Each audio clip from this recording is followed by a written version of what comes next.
এটা আপনাদের কাছে ওপেন সিক্রেট, এটা বলার কিছু নাই। তাদের চরিত্র, তাদের উদ্দেশ্য, এজেন্ডা তারা প্রকাশ করে ফেলেছে। তারা বলে দিয়েছে আমরা অখণ্ড ভারত চাই। কি বলছে তারা? আমরা অখণ্ড ভারত চাই, তারা বলে দিয়েছে। কিন্তু আমরা সাহস করে বলতে পারি নাই যে আমরা অখণ্ড মুসলিম ভারতবর্ষ চাই, আমরা এটা বলতে পারি নাই। আমরা ভয় পাই, আমরা বললে নাকি আব্বু মাইন্ড করে, তাই না? আমরা বললে আবার এটা মৌলবাদী কথা হয়ে যায়। কেন তারা বললে মৌলবাদী হয় না কেন? ভারতের অভ্যন্তরে যখন মুসলিমদেরকে নির্বিচার করা হয় তখন সেটা সংখ্যালঘু অত্যাচার হয় না কেন? আমাদের দেশে কখনো এরকম ঘটনা ঘটেছে? আপনারা সাক্ষী দেন, বলেন ঘটেছে কখনো? অথচ দেখেন তকমাগুলো কিন্তু আমাদেরকে লাগানো হয়। যারাই এই সত্যগুলো উন্মোচন করতে চেয়েছেন তাদেরকে বলা হয়েছে সে মৌলবাদী। তার মানে এই যে ন্যারেটিভ, যে বয়ানটা তৈরি করা হয়েছে, এটা হচ্ছে একটা anti Islamic narrative. Anti Islamic narrative এটা গিলানো হয়েছে প্রত্যেক সরকারি কর্মকর্তাকে, প্রশাসনকে, র্যাবকে, পুলিশকে, আর্মিকে, বিজিবিকে। আপনারা মাইন্ড করেন আমার কথা? প্রত্যেক ডিপার্টমেন্টের মানুষকে এই ন্যারেটিভটা গিলানো হয়েছে এবং তারা দুনিয়ার জন্য, চাকরির জন্য, টাকার জন্য, রিজিকের জন্য, পরিবারের ভরণ পোষণের জন্য ওই মুনাফিকদের সাথ দিয়েছেন। আপনারা এই পশ্চিমাদের সাথ দিয়েছেন। তাহলে আপনারা কি মনে করেছেন যে আল্লাহ পাক আপনাদেরকে ধরবেন না কিয়ামতের মাঠে? জালেমদের তো বিচার হবেই, জালেমদের তো বিচার হবেই, কাফের, ফাসিক, মুশরিক, মুনাফিক, মুরতাদদের তো হবেই। এবং সেই প্রত্যেক মুনাফিকেরও বিচার হবে যারা মুসলিমদের পক্ষ না নিয়ে অমুসলিমদের পক্ষ নিয়ে আছে, মাজলুমদের পক্ষ না নিয়ে জালেমের পক্ষ নিয়ে আছে। এই কথাগুলো আল্লাহ পাক আমাদেরকে বোঝার তৌফিক দান করেন। তবে আমি এখনো বলবো যে সময় শেষ হয়ে যায় নাই, এখনো সময় আছে। আপনি হাকিকতটা চিনেন, ফিরে আসেন। এটা আল্লাহ পাক আপনাকে সুযোগ দিয়েছেন। আল্লাহ পাক কি দিয়েছেন? সুযোগ দিয়েছেন। আপনি হাকিকত, সত্যটা চিনেন, স্পষ্ট হয়ে গেছে, ফিরে আসেন, আল্লাহর দ্বীনের দিকে ফিরে আসেন। দেখবেন ইনশাআল্লাহ আল্লাহ পাক চান তো আপনাকেও এই যুগের আল্লাহ পাক চাইলে খালিদ বিন ওয়ালিদ বানাতে পারেন, ওমর ইবনে খাত্তাব বানাতে পারেন, হামজা বানাতে পারেন রাদিয়াল্লাহু আনহু আজমাইন। তো অনেক ডিপে চলে গেছি, যাওয়াটা দরকারও ছিল। আল্লাহ পাক আদম আলাইহিস সালামকে কি বলেছেন ভাই? খলিফা। মনে আছে খলিফার কাজ কি? এইটা বোঝাতে কি আমি বলেছিলাম সূরা সাদের মধ্যে আল্লাহ পাক আরেকজন নবীকে খলিফা বলেছেন। সে নবীর নাম দাউদ আলাইহিস সালাম। তাকে আল্লাহ পাক বলছেন ইয়া দাউদ, হে দাউদ। দেখেন আল্লাহ পাক নাম ধরে যখন ডাকেন, কাউকে নাম ধরে ডাকেন, এটা কিন্তু মানে খুবই মহব্বতের খাস একটা কিছু আল্লাহ পাক বলতে চান। এটা আমভাবে আল্লাহ পাক বলেন ইয়া আইয়ুহাল্লাযীনা আমানু, হে মুমিনগণ তোমরা শুনো। আর এখানে খাস ভাবে বলা হচ্ছে ইয়া দাউদ, হে দাউদ। যেমন আমাদের নবীকে বলা হচ্ছে ইয়া আইয়ুহাল মুদ্দাসসির, ইয়া আইয়ুহাল মুযাম্মিল, তাই না? ইয়াসিন, এগুলো হচ্ছে আল্লাহ পাকের খাস মানে সম্বোধন। তাহলে দাউদ আলাইহিস সালামকে সম্বোধনে খাস না? হুকুমটা আম, খলিফাদের ক্ষেত্রে কিন্তু সম্বোধনটা খাস। আল্লাহ পাক বলছেন ইয়া দাউদ, হে দাউদ। ভালো করে শোনেন, কাদেরকে বলছি ভালো করে শোনেন, যারা সামনে রাজনীতি করতে যাচ্ছেন তাদেরকে বলছি। ইলেকশন করবেন, এমপি হবেন, স্বপ্ন দেখছেন, মার্কা টার্কা ফিক্স করে ফেলছেন, তাই না? আর আমাদের সামনে তো প্রবলেম সলভ হওয়ার একটাই রাস্তা, গণতন্ত্র, তাই না? এছাড়া তো কোনো রাস্তা নাই, তাই না? এই যে একটা মেডিসিন আরেকটা গিলাই দিচ্ছে আমাদেরকে, যত সমস্যা এর সলিউশন কি? বলেন নাউযুবিল্লাহি মিন যালিক। আর আমরা বলি যত প্রবলেম তার সলিউশন হচ্ছে সিরাত। সিরাত মানে কি? রাসূল সাল্লাল্লাহু আলাইহি ওয়াসাল্লামের জীবনী। যত প্রবলেম তার সলিউশন দাওয়াত এবং জিহাদ। ওয়ার্ল্ডের যত প্রবলেম তার সলিউশন কি? দাওয়াত এবং জিহাদ। যত প্রবলেম তার সলিউশন ইসলামিক শরিয়া রাষ্ট্র। এটা হচ্ছে আমাদের কথা। আর পশ্চিমারা আমাদেরকে শিখাই দিচ্ছে যত প্রবলেম তার সলিউশন কি? গণতন্ত্র। আর এখন বাংলাদেশে যত প্রবলেম তার সলিউশন একটা, ইলেকশন। সবাই বলে ইলেকশন কবে দিবেন বলেন, তাই না ভাই? ভাবখানা এমন ইলেকশন হলে সব সমস্যা সমাধান হয়ে যায়, তাই না? তো দেখেন ইয়াংরা মাশাআল্লাহ বুঝেন, এখন তো অনেক বুঝেন আলহামদুলিল্লাহ আপনারা, এটা আল্লাহ পাকের অনেক বড় রহমত। এক সময় কিন্তু মানুষ কিছুই বুঝে নাই, বরং তাদের গলদ ধাঁধায় এমন ভাবে ডুবে গেছিল যে তারাও দাড়ি টুপিওয়ালা মানুষরাও মিসগাইডেড হয়ে গেছে। দেখেন আমি একটা খোলামেলা কথা বলে দিই, আপনারা অনেকে এর আগে একটা দল করেছেন, এক্স নাম বললাম না, ওই দলের কিছু ব্যর্থতা সবার সামনে স্পষ্ট হয়ে গেছে না? তারপরে একটা ওয়াই একটা দল আসলো, সে কার দালালি করলো, কি হলো, এটা সবার কাছে স্পষ্ট হলো না? আমি আপনাদেরকে বলে দেই, এখন দাড়ি টুপিওয়ালা মানুষরা এখন সুন্দর মতো ভোট করে এমপি মন্ত্রী হন, এই সিস্টেমের মধ্যে ঢুকে যে আপনারাও ব্যর্থ হবেন এটাও প্রমাণ হয়ে যাবে। তবে এটাও বলে দেই, এটা নাই মামার চেয়ে কানা মামা ভালো। এটা কি নাই মামার চেয়ে কানা মামা ভালো? অন্তত ইসলামপন্থীরা, মুসলিমরা দাওয়াতের স্পেস পাবে, এটা ঠিক আছে, এটা তো আমি দ্বিমত করি না। কিন্তু সিস্টেমটা আপনাকে পরিপূর্ণ শরিয়া কায়েম করতে কখনোই দিবেন, কারণ এই সিস্টেম নিয়ন্ত্রণ করতেছে জায়নিস্টরা। জায়নিস্ট মানে ওই যে পশ্চিমা সভ্যতা, ইসরায়েল, আমেরিকা, এরা সবাই নিয়ন্ত্রণ করছে। আর এর আন্ডারে থেকে আপনি যতটুকু করতে পারবেন এটা আপনি নিজেও জানেন কতটুকু করতে পারবেন, এটা আমার বলার দরকার নেই। অথচ এই সিস্টেমের বাইরে যারা আছে, এই সিস্টেমের বাইরে যারা আছে, একটা এক্সাম্পল দিচ্ছি, ধরেন হামাস কি সিস্টেমের ভিতরে আছে? সে বুক ফুলায় শহীদ হইতে পারে, বুক ফুলায় সে ইসরায়েলের সৈন্যের বুকে গুলিও চালাতে পারে। আপনি এটা সাহস করতে পারবেন না সিস্টেমের মধ্যে ঢুকে, বরং আপনি কথাও বলতে গেলে আপনাকে হিসেব করে বলতে হবে, না জানি আবার আব্বু মাইন্ড করে কিনা। আরেকটা এক্সাম্পল দিলাম, আমাদের তালেবানের ভাইরা ধরেন এক্সাম, না তুরস্ক না, ও সিস্টেমের মধ্যেই আছে, ও বলে খালি করবো করবো দেখে নিব। এগুলো আছে না, এলাকার গ্যাঞ্জাম হতো তুই আসলে দেখে নিব, ও বলতেই আছে 20 বছর থেকে হ্যাঁ দেখে নিব, তারপরে বলবো না ইমাম হচ্ছে কেন মামা ভালো। ওইটাতে আমি ডিসএগ্রি করি না, ওটা আমি বুঝি, অন্তত আমরা তো বুঝি। কিন্তু আমি দেখাচ্ছি পূর্ণ স্বাধীনতা, পূর্ণ পাওয়ার কাকে বলে। ডোনাল্ড ট্রাম্প সেদিন বলছিল যে আমেরিকান সৈন্যরা 20 বছর যুদ্ধ করছে কোথায়, আফগানিস্তানে, অনেক কামান ট্যাঙ্ক অনেক কিছু রেখে আসছে, গোলা বারুদ, এইগুলো আমাদের ব্যর্থতা, আমরা সেগুলো ফেরত চাই, আমরা সেগুলো ফেরত চাই। তো আফগানের ভাইরা বলছে হ্যাঁ আয়সা নিয়ে যাও, সাহস থাকলে আসে। ওয়াল্লাহি গণতান্ত্রিক সিস্টেমের মধ্যে কোনো রাষ্ট্র এই কথা বলতে পারবে না, আপনি পারবেন না, আপনি বলার সাহসই করতে পারবেন, কারণ সিস্টেমটাই তার, এটা তার দিন, এটা তার ধর্ম, আপনি তার ধর্ম কবুল করেছেন, ওটা কবুল করে যতটুকু ভালো করা যায় অতটুকু করতে পারবেন।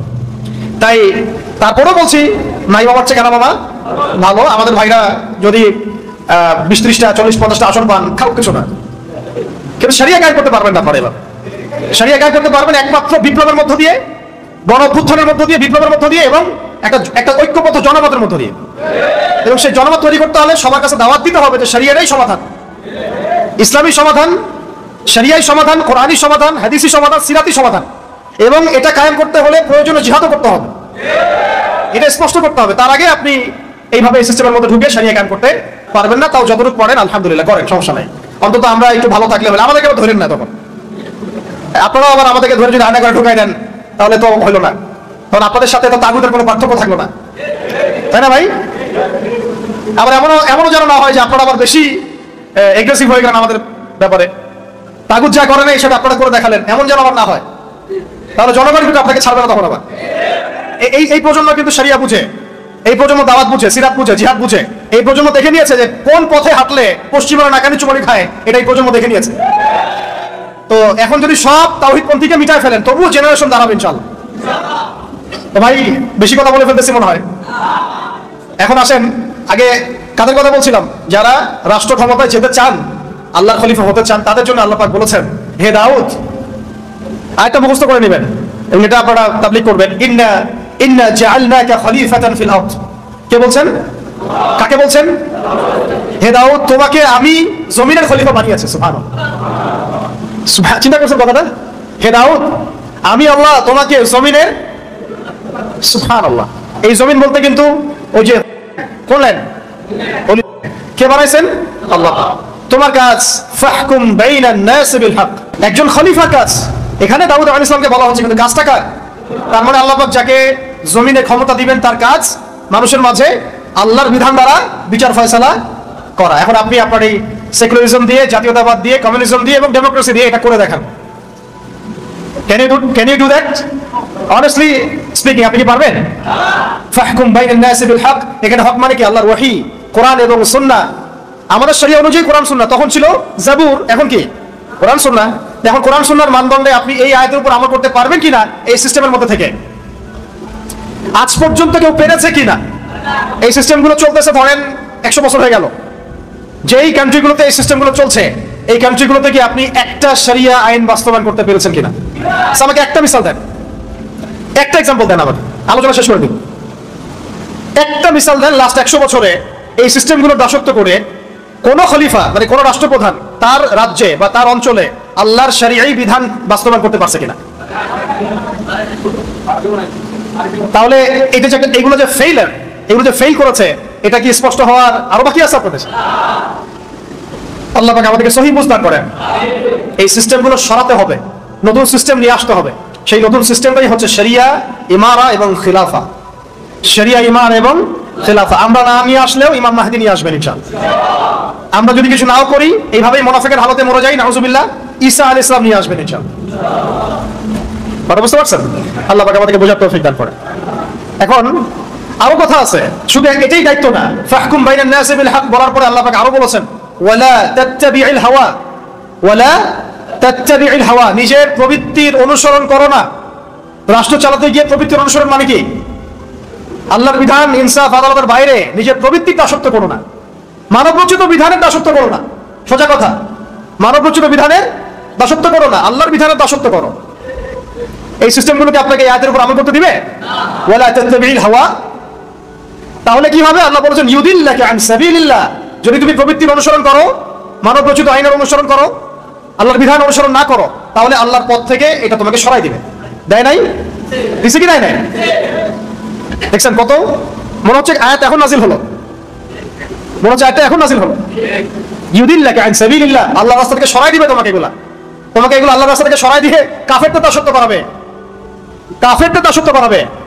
একজন মুসলমান মোদির দাসত্ব করছিল, ওর গুন্ডা বাহিনী দাসত্ব করছিল, মুসলমান, এটাকে মানা যায়? অথচ এক সময় পুরো বিশ্ব আমরা শাসন করেছিলাম, এরা আমাদের রাষ্ট্রে থাকতো ট্যাক্স দিয়ে, জিজিয়া দিয়ে। দেখেন ইউদিল্লাকা আন সাবিলিল্লাহর উপর আমল হয়ে গেছে, আল্লাহর পথ থেকে সরাই দিছে। আরো বলেছেন আল্লাহ পাক তারপরে রাতে, ইন্নাল্লাযীনা ইউদিল্লুনা আন সাবিলিল্লাহ, যারা আল্লাহর রাস্তা থেকে বিচ্যুত হয়ে যাবে, লাহুম আযাবুন শাদীদ, লাহুম আযাবুন শাদীদ, মানে তাদের জন্য অপেক্ষা করছে কঠিন শাস্তি, যন্ত্রণাদায়ক শাস্তি। বিমা নাসু ইয়াউমাল হিসাব, এই কারণে যে তারা হিসাবের দিন ভুলে গেছে, তারা দুনিয়াকে বেছে নিয়েছে, হিসাবের দিন ভুলে গেছে। শাদীদ শব্দটা আল্লাহ পাক প্রয়োগ করেছেন লোহার ক্ষেত্রে। কার ক্ষেত্রে? লোহা। সূরা হাদীদ নামে একটা সূরা আছে, সূরা হাদীদ। ওই সূরার শেষের দিকে আল্লাহ পাক বলেছেন ওয়া আনজালনাল হাদীদা ফীহি বা'সুন শাদীদ, আমি আল্লাহ নাজিল করেছি হাদীদ, লোহা। লোহা পৃথিবীর ভিতর থেকে বের হয় নাই, আল্লাহ পাক নাজিল করেছেন কোরআনের মতো। আর বুঝতে পারছেন? ফীহি বা'সুন শাদীদ, এবং লোহার মধ্যে আছে প্রচন্ড রকম শক্তি। ওই শব্দটা শাদীদ শব্দ আল্লাহ প্রয়োগ করেছেন সেই সব ব্যক্তির ক্ষেত্রে যাদেরকে আল্লাহ পাক খলিফা করবেন, পদ দিবেন, রাষ্ট্র ক্ষমতা দিবেন, কিন্তু আল্লাহর বিধান অনুসরণ করবে না, মানব রচিত তন্ত্রমন্ত্র অনুসরণ করবে, প্রবৃত্তির দাসত্ব করবে এবং আল্লাহর রাস্তা থেকে বিচ্যুত হয়ে যাবে। এখন আহলান সাহলান, যারা পলিটিক্স করতে চান এখন করেন, এখন বলেন, হাত তুলেন কারা কারা করতে চান। হাত সবার উঠানো উচিত। বলেন যে হ্যাঁ আমি এই সিস্টেমের মধ্যে করবো না, কিন্তু অবশ্যই করবো, নাকি? এখন এই সিস্টেমে করতে আগ্রহী কারা কারা বলেন? এই সিস্টেমের মধ্যে কারা কারা আগ্রহী আছেন এখনো? আগ্রহী আছেন এখনো? আহলান সাহলান, করতে থাকেন। এই সিস্টেমগুলো আপনাকে একের উপর আমল করতে দিবে না। কোন সিস্টেমগুলো? পশ্চিমা মানব রচিত তন্ত্রমন্ত্রগুলো আপনাকে এগুলোর উপর আমল করতে দিবে না। হ্যাঁ, যদি এই সিস্টেমগুলো আপনি সরাই দিতে পারেন তাহলে আপনি আমল করতে পারেন। বাস্তবতা হচ্ছে এটা বিগত আমরা 70-60 বছরে দেখি নাই কেউ সরাই দিতে পারছে, 100 বছর আমরা এটা দেখি নাই কেউ সরাই দিতে পারছে। তারপরে বলবো নাই মামার চেয়ে কেন মামা ভালো, ঠিক আছে, ওইটা আলাদা হিসাব। এখন খলিফা শব্দ বুঝতে পারছেন? খলিফার ফাংশন কি, খলিফার কাজ কি? এখন একজন খলিফা না হতে পারলে কেউ মুসলিম হতে পারবে কিনা বলেন?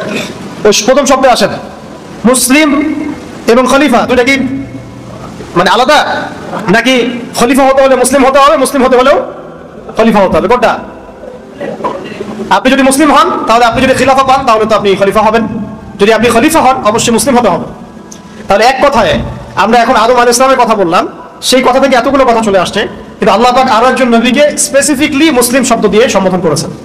হুয়া সাম্মাকুমুল মুসলিমিন মিল্লাতা আবিকুম, কার নাম? মিল্লাতা আবিকুম ইব্রাহিম। সমস্ত নবীগণের পিতা, জাতির পিতা কাকে বলা হয়?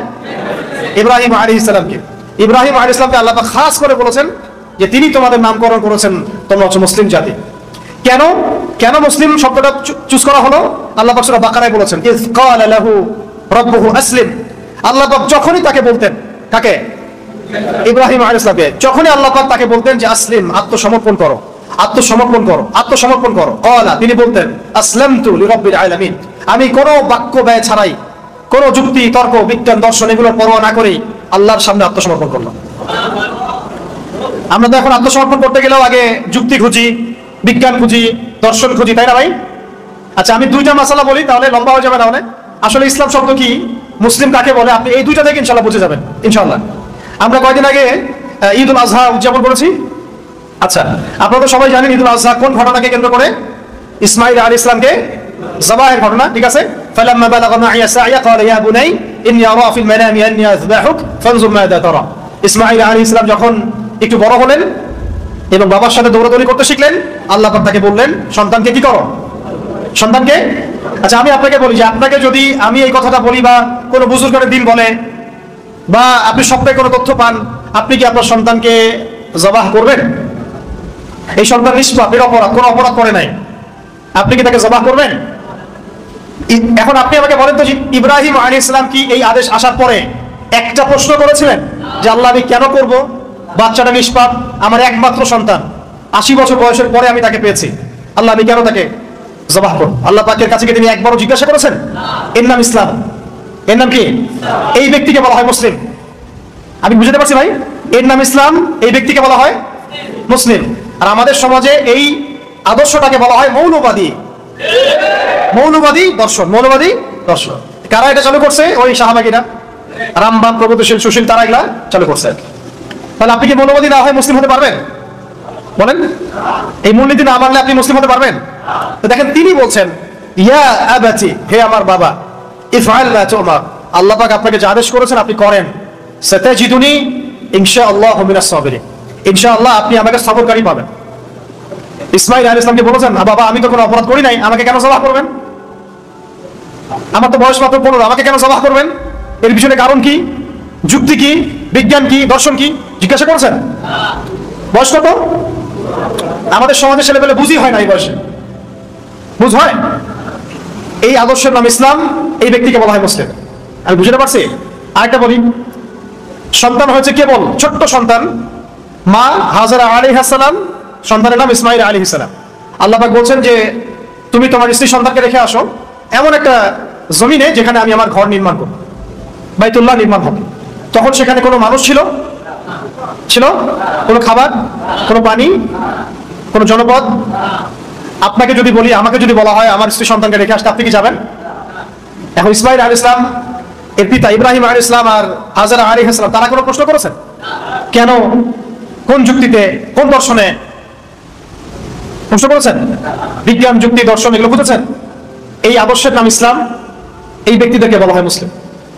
আমাদের সমাজে ইসলাম হয়েছে কিসের নাম জানেন? খালি মুখে লা ইলাহা ইল্লাল্লাহ মুহাম্মাদুর রাসূলুল্লাহ বলেন। যতক্ষণ পর্যন্ত আমার এই নফস, আমার দেহ, আমার আত্মা, আমার নফস, আমার সত্তা আল্লাহ পাকের প্রত্যেকটা বিধানের সামনে অবনত চিত্তে আত্মসমর্পণ না করছে, ততক্ষণ আমি মুসলিম হতে পারি না। তাহলে আগে মুসলিম শব্দের ব্যাখ্যা শোনা, তারপরে উম্মাতে আসে। বলেন এখন অনেস্টলি বলেন, আমরা কি মুসলিম হতে পারছি? আমরা তো নামাজই পড়ি না ঠিক মতো, অনেকেই, অনেকে যাকাতই দেন না ঠিক মতো, রমজান মাসে রোজা রাখেন না অনেকে, অনেকের কথা বলছি, সংখ্যা কিন্তু কম হবে না, সংখ্যা কিন্তু কম হবে না। অনেকেই পড়া করি না, দ্বীনের ইলম অর্জন করা যে ফরজ এই ফিকিরই নাই আমাদের। অনেকেই আমরা দেখেন হালাল খাই না, আছে না এমন? অনেকেই সুদ খাই, অনেকেই সুদ খাই, আমার তো মনে হয় বেশিরভাগই খাই। অনেকেই দুর্নীতি করেছি, ঘুষ খাই, খেয়ানত করি, মিথ্যা বলি, আর অনেক কিছুই, মানে কবিরা যত গুনাহ আছে আমরা কিন্তু করি। আমরা গোনার কথা তো বাদ দিলাম, আল্লাহ পাকের প্রত্যেকটা আদেশ কি মানি? দাড়ি রাখতে হবে কি হবে না আপনি প্রশ্ন করবেন কেন? প্রশ্ন করা যাবে না তো, রাসূল রেখেছেন আপনি রেখে দিবেন, খালাস, বাস। হ্যাঁ, এক মুষ্টি রাখা সেটা আলাদা মাসালা, রাখতে তো হবে। দ্বীনের ইলম অর্জন করতে হবে কিনা, ভাই কোরআন পড়া কি আমাদের দরকার আছে কিনা, তরজমা শিখতে হবে কিনা, এগুলো প্রশ্ন আসবে কেন? এগুলো রাসূলের সুন্নাহ, সাহাবীদের সুন্নাহ, আমাকে করতে হবে। আমি তো আমরা দুনিয়াতে আসছি দুইটা কারণে। কয়টা কারণে? অনেক লেকচার আমি এটা আগে বলে দিয়েছি আর কি। দুইটা কারণে আমরা বেসিক্যালি দুনিয়াতে আসছি। কয়টা কারণে? একটা হচ্ছে আমি এই যে 60, 70, 100 বছরের যতটুকু হায়াত আছে, এই প্রত্যেকটা দিন রাত আল্লাহর ইবাদত করব, এটা আমার কাজ।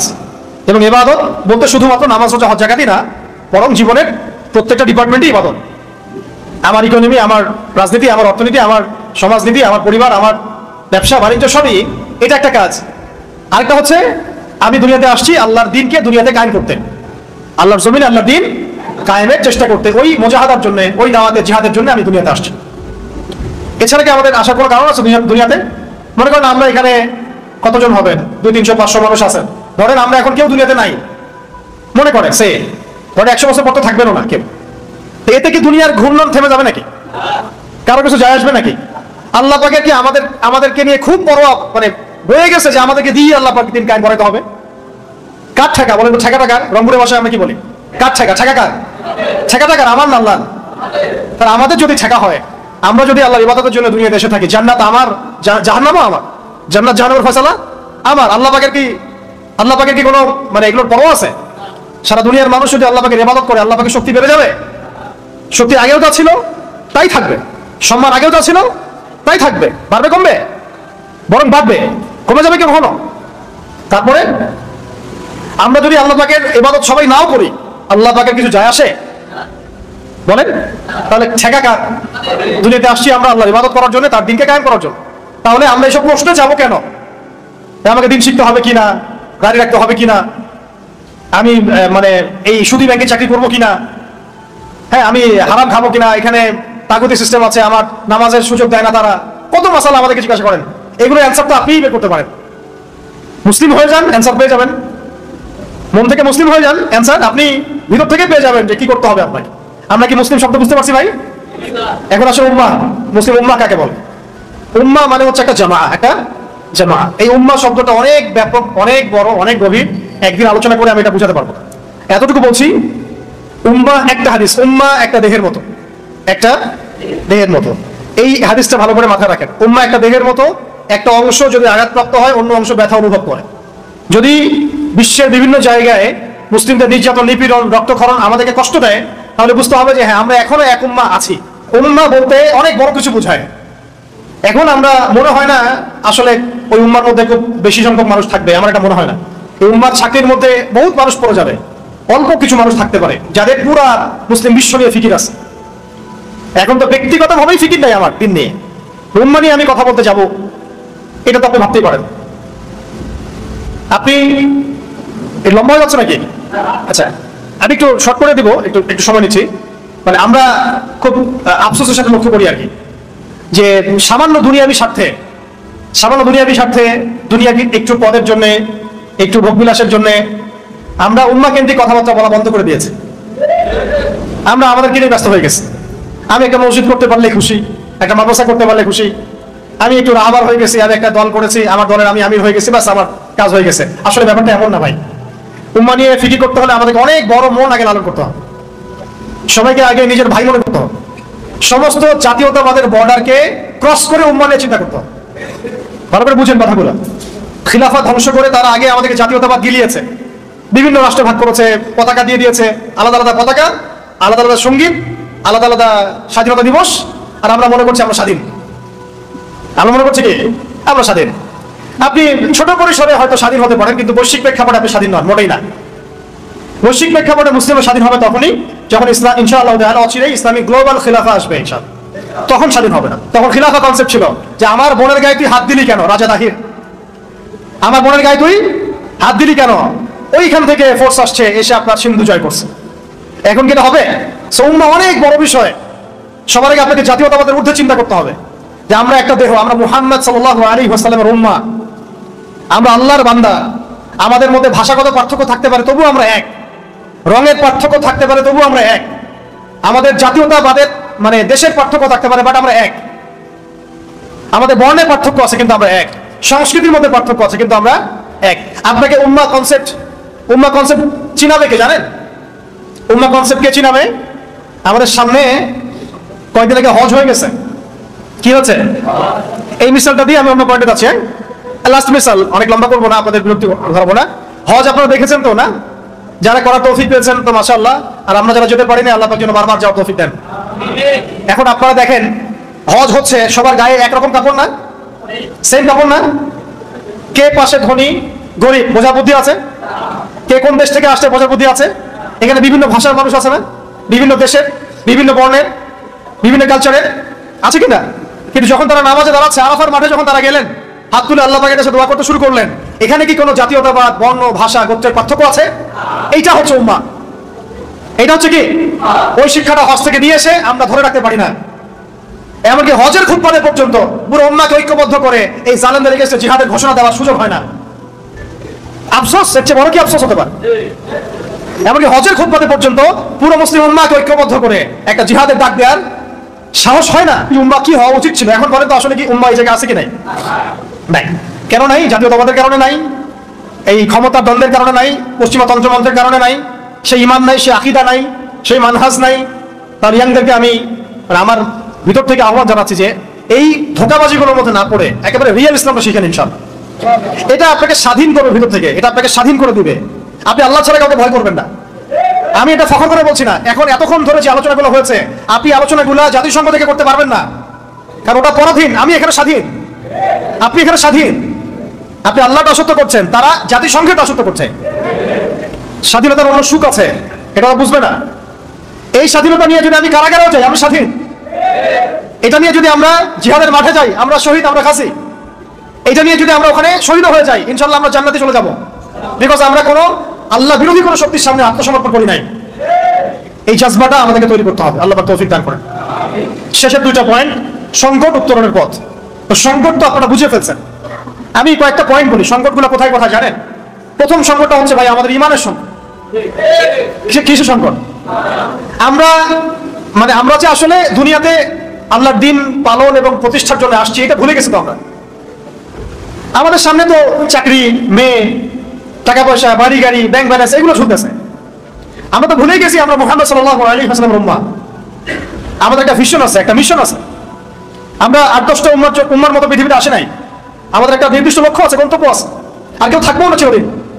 এটাই ভুলে গেছি আমরা, এবং ভুলিয়ে দেওয়া হয়েছে মিডিয়া দিয়ে, প্রযুক্তি দিয়ে, স্মার্টফোন দিয়ে, শিক্ষা ব্যবস্থা দিয়ে, সমাজের কালচার দিয়ে, এগুলোতে টিভি দিয়ে, রেডিও দিয়ে, টেলিভিশন দিয়ে, এগুলোতে ভুলিয়ে দেওয়া হয়েছে আমাদেরকে।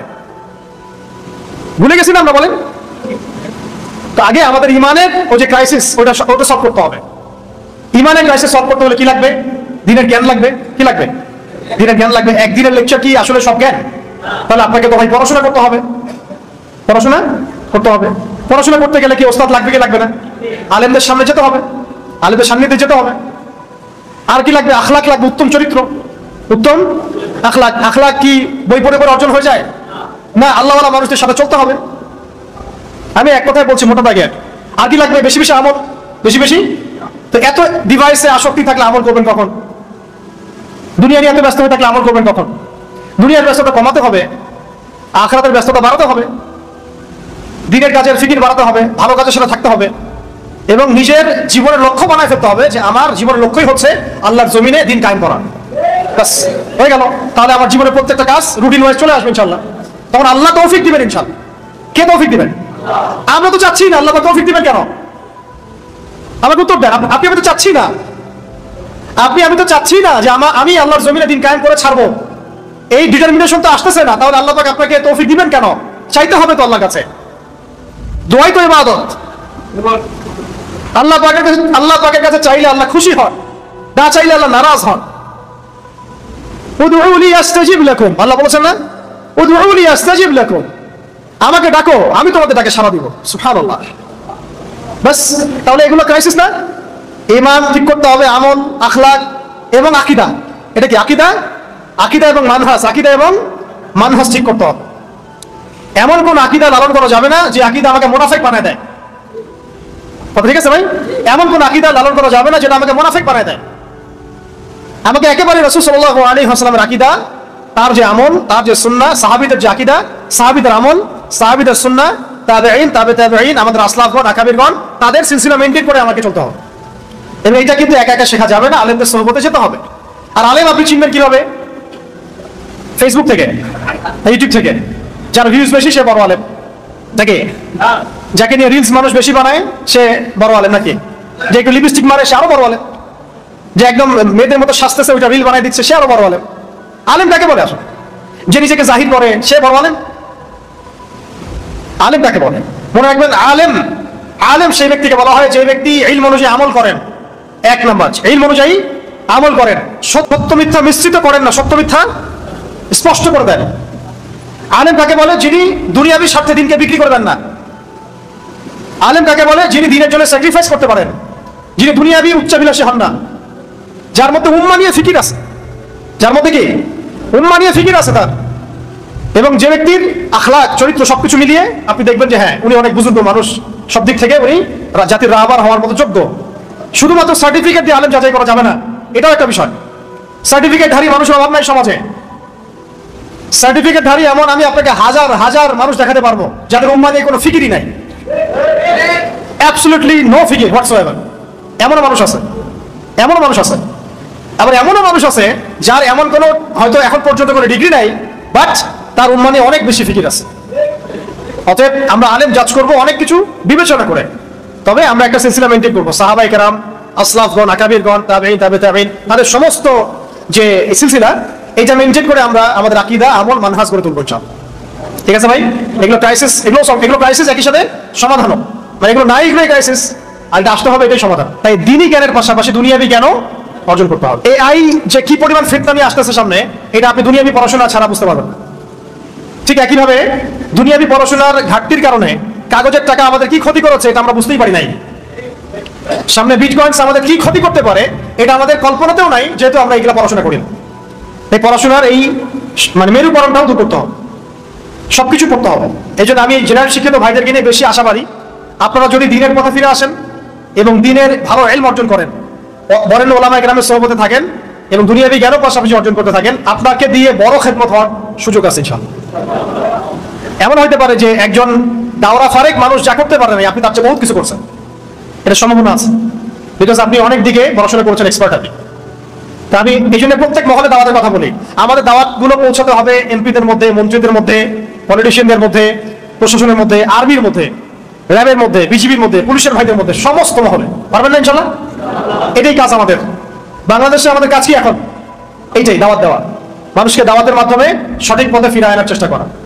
বাস, ইনশাল্লাহ দেখবেন বাকি কাজ আল্লাহ করে দিবেন ইনশাল্লাহ। আল্লাহ পাক থেকে জামা গঠন করে দিবেন, সেটা সময় বলে দিবে। প্রত্যেকে শুরা হয়ে যাবে, ইমারা হয়ে যাবে, সময় বলে দিবে ইনশাল্লাহ। দেখবেন বাংলাদেশের মধ্যেও এরকম একটা মুসলিম ঐক্যবদ্ধ একটা প্ল্যাটফর্ম হয়ে গেছে, তাওহীদি জনতা এক হয়ে গেছে, এটাও হয়ে যেতে পারে। এটা কে করে দিবেন? আল্লাহ চাইলে একজন আমিরুল মুমিনিন এনে দিতে পারেন, পারেন কিনা? আল্লাহ চাইলে এই গুটি কয়েক মানুষকে দিয়েও বাংলাদেশে খিলাফা কায়েম করতে পারেন। আর খিলাফত না, মানে শরিয়া কায়েম করতে পারেন। কি কায়েম করতে পারেন? শরিয়া। শরিয়া মানে ইমারা। ইমারা খিলাফত বড় কনসেপ্টে, মানে বৈশ্বিক ভাবে এটা কি, আমরা ছোট আঞ্চলিক ভাবে এটা ইমারা হয়, শরিয়া হয়। শরিয়া আইন যেখানে কায়েম হয় সেটা ইমারা হয়। তো এগুলো সংকট, এই সংকটগুলো কাটাতে হবে। এছাড়া সংকট আছে, সাংস্কৃতিক সংকট আছে। সংস্কৃতির নামে আমাদেরকে গিলানো হচ্ছে, শিরক কুফরি হারাম। ইকোনমিক সংকট আছে, আপনাকে সুদ খাওয়ানো হচ্ছে, ঘুষ খাওয়ানো হচ্ছে, দুর্নীতি করানো হচ্ছে। অনেক সময় আপনি বাধ্য হচ্ছেন। আবার হারাম, এটা হারাম চিনতেই পারছেন না কোনটা হারাম। সিন্ডিকেট আছে বাজারে, অনেক ফাসেকদের তৎপরতা আছে, সিন্ডিকেট আছে। আবার ওই যে বললাম টাকার মান পড়ে যাওয়া, ইনফ্লেশন হওয়া, সুদের ফিতনা, অনেক ফিতনা আছে ইকোনমিক্সের মধ্যে। এইগুলা সংকট। রাজনৈতিক তো সংকট আছে, ওটা আগে বলে দিচ্ছি আমি আগেই। শিক্ষার মধ্যে সংকট আছে, এই যে বললাম 20 বছর পড়াশোনা করছেন কিন্তু দিন শিখতে পারছেন না, সংকট আছে। মিডিয়া দিয়ে সংকট আছে, মিডিয়া দিয়ে ওদের আইডিওলজি গিলানো হচ্ছে আমাদেরকে।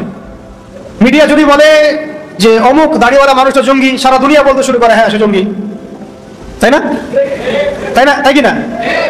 মিডিয়া যদি বলে যে অং সান সু চি খুব ভালো মানুষ, ওকে নোবেল দেওয়া দরকার, সারা দুনিয়া কি বলে? হ্যাঁ দেওয়া দরকার। তাদের একটা মারাত্মক অস্ত্র হচ্ছে কি? মিডিয়া। এটা তো বৈশ্বিকভাবে আছে, আঞ্চলিক আমাদের দেশেও যে মিডিয়াগুলো আছে, এইগুলো দিনকে রাত করতে পারে, রাতকে দিন করতে পারে। আবার যদি ধরেন, আবার যদি দেখেন যে না ইসলামপন্থী কিছু মানুষ ক্ষমতা চলে আসছে আর আমরা কোনো একভাবে দেশে সারিয়া কায়েম করে ফেলছি, ধরেন আল্লাহ কবুল করেন, আমি ধরেন আমরা চোরের হাত কেটে ফেলতেছি, হ্যাঁ মেয়েদের এইসব বেপর্দায় ঘোরাফেরা বন্ধ করে দিচ্ছি, সহশিক্ষা বন্ধ করে দিচ্ছি, সারিয়া কায়েম হলে এগুলো হবেই। তোমাদের ভালো লাগলেও হবে, না লাগলেও হবে।